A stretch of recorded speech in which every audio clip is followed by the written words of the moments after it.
اچھی اچھی باتیں سننے اور پڑھنے کے لیے میرے چینل کو ضرور سبسکرائب کریں۔ جن کا یقین عرش والے پر ہو وہ فرش والوں کی باتوں پر دل چھوٹا نہیں کرتے۔ جب متبادل مل جائیں تو لوگ تبدیل کر لیتے ہیں، راستہ بھی، مزاج بھی، رشتہ بھی، کتاب بھی اور الفاظ بھی۔ ہر سیکنڈ میں کوئی نہ کوئی دنیا چھوڑ کے چلا جاتا ہے اور ہمیں یہ احساس ہی نہیں ہوتا کہ ہم بھی قطار میں ہیں۔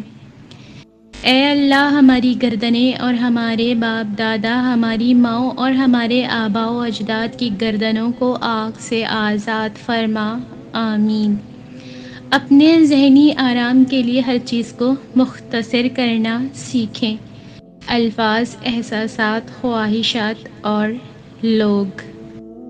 کامیابی انہی کو ملتی ہے جو اس کو حاصل کرنے کے لیے ہر وقت مصروف رہتے ہیں۔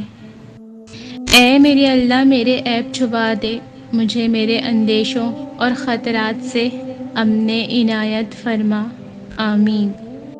یہ بھی ممکن ہے کہ تمہیں جس معجزے کا بے صبری سے انتظار ہے وہ تمہاری ایک آخری دعا کا منتظر ہو۔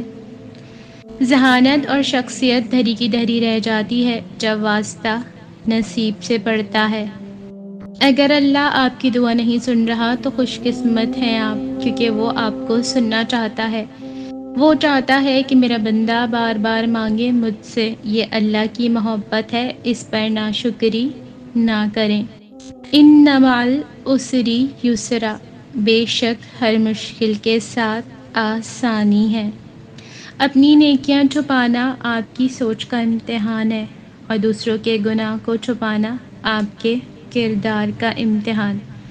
اگر گندے کپڑوں میں شرم آتی ہے تو گندی سوچ رکھنے میں بھی شرم آنی چاہیے۔ اچھی کتابیں اور اچھے دل ہر کسی کو سمجھ میں نہیں آتی، یہی وجہ ہے کہ اچھی کتابیں اکثر گرد اور اچھے دل اکثر ٹھوکروں کی زد میں ہیں۔ جب تمہیں یقین ہے کہ خدا تمہارے ساتھ ہے تو پھر کوئی فرق نہیں پڑتا کہ کون کون تمہارے خلاف ہے۔ عبادتوں کے انبار لگے ہوں لیکن کسی کو مشکل میں دیکھ کر دل میں احساس پیدا نہ ہو، اور کسی تنگ دست اور ضرورت مند کو دیکھ کر تجوری کی طرف ہاتھ نہ بڑھے تو وہ عبادتیں نیکی کی روح سے بالکل خالی ہیں۔ جب لالچ کے بازار عام ہو جائیں تو رشتوں کے شہر ویران ہو جاتے ہیں، چاہے رشتے دوستی کے ہوں یا خون کے۔